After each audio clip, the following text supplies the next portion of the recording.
Pembelajaran 1. Tema 4. Sehat itu penting. Subtema 1. Peredaran darahku sehat kelas 5. Tujuan pembelajaran adalah sebagai berikut.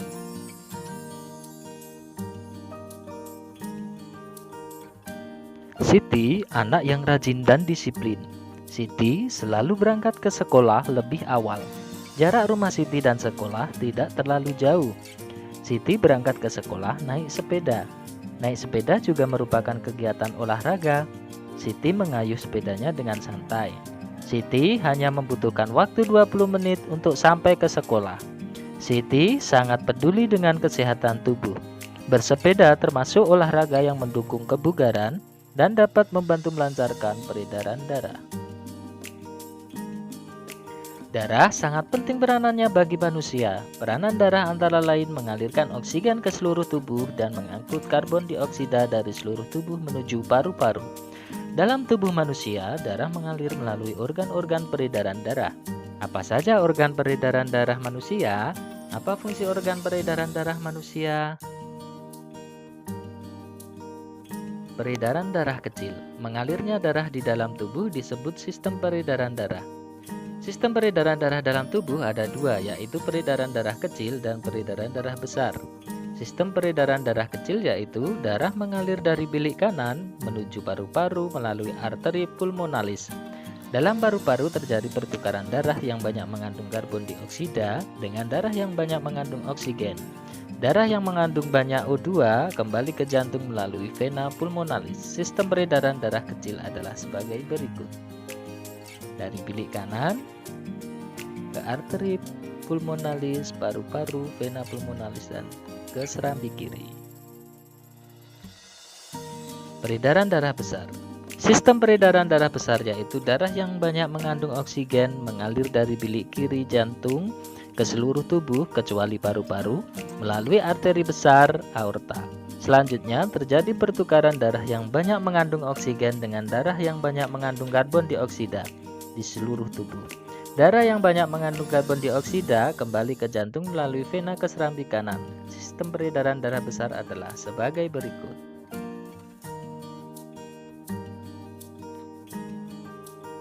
Kamu telah mengetahui organ-organ peredaran darah pada manusia. Tahukah kamu peranan setiap organ peredaran darah manusia? Fungsi atau peranan organ peredaran darah pada manusia adalah sebagai berikut. 1. Jantung. Jantung adalah organ tubuh manusia yang berfungsi memompa darah ke seluruh tubuh. Jantung memompa darah dengan cara berkontraksi dan berrelaksasi secara bergantian, sehingga jantung berdenyut, mengembang, dan mengempis. Jantung terletak di dalam rongga dada sebelah kiri. Ukurannya kira-kira sebesar kepalan tangan pemiliknya.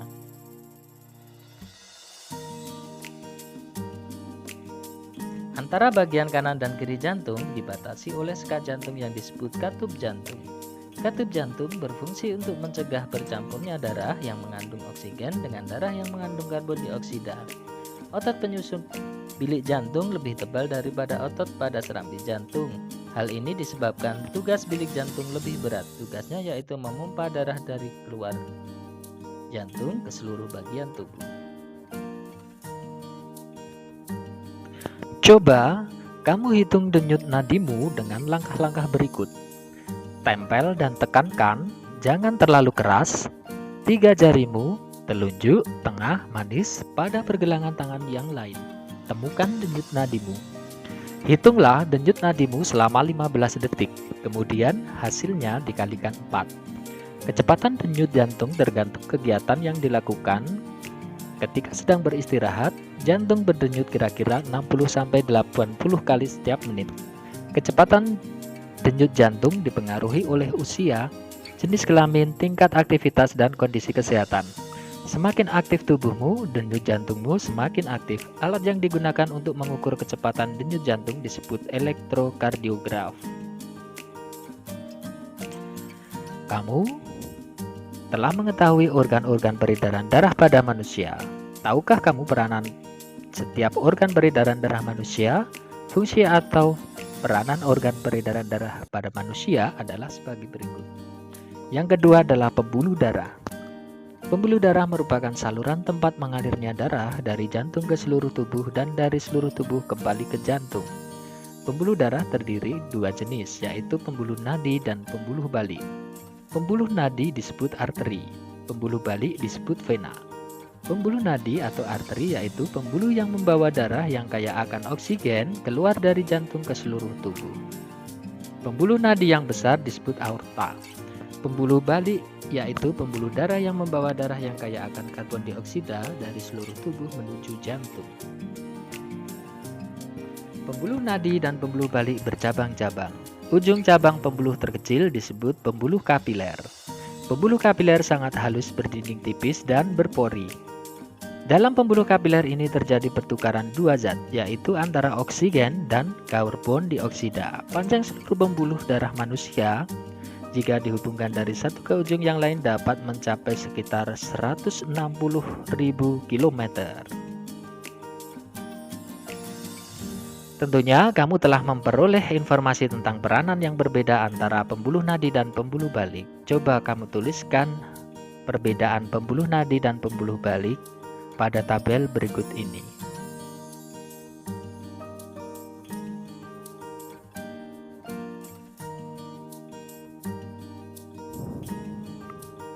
Paru-paru juga memiliki peranan yang penting dalam proses peredaran darah.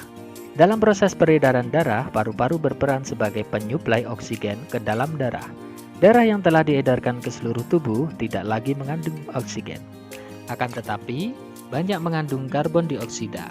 Setelah kembali ke jantung, darah yang akan mengandung karbon dioksida tersebut dipompa ke dalam paru-paru. Selanjutnya, karbon dioksida diambil dan diganti dengan oksigen melalui proses pernapasan.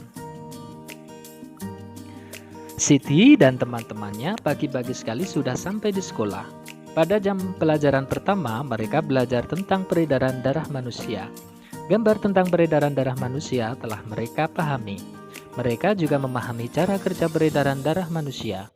Mereka pun sadar betapa besarnya peranan organ peredaran darah bagi kelangsungan hidup manusia. Tidak berlebihan jika mereka ingin lebih baik lagi menjaga dan merawatnya. Tiba-tiba Siti ingin mengungkapkan rasa syukur kepada Tuhan Yang Maha Esa. Rasa syukur karena telah diberikan organ peredaran darah yang sehat. Rasa syukur tersebut diungkapkan dengan berpantun. Pantun yang dibuat Siti adalah sebagai berikut. Rambutku lebat, rambutku subur, tidak dapat dipasang jepitan. Tubuhku sehat, ku ucap syukur, darah mengalir tanpa hambatan. Teman-temannya sayang Siti. Siti pandai berpantun. Karena melalui pantun, seseorang dapat mengungkapkan kata hatinya. Seperti yang telah dilakukan Siti, apakah pantun itu? Kamu pasti ingin memahami tentang pantun. Pantun adalah puisi lama Indonesia yang digunakan untuk mengungkapkan perasaannya kepada orang lain. Ciri-ciri pantun terdiri dari 4 baris. Satu baris terdiri dari atas 8-12 suku kata. Satu baris bersajak ABAB. Baris pertama dan baris kedua merupakan sampiran. Baris ketiga dan keempat merupakan isi. Nah, bagaimana pembelajaran hari ini? Menarik bukan? Nah, pembelajaran sampai di sini dulu ya. Kita sambung lagi pada pertemuan berikutnya. Terima kasih.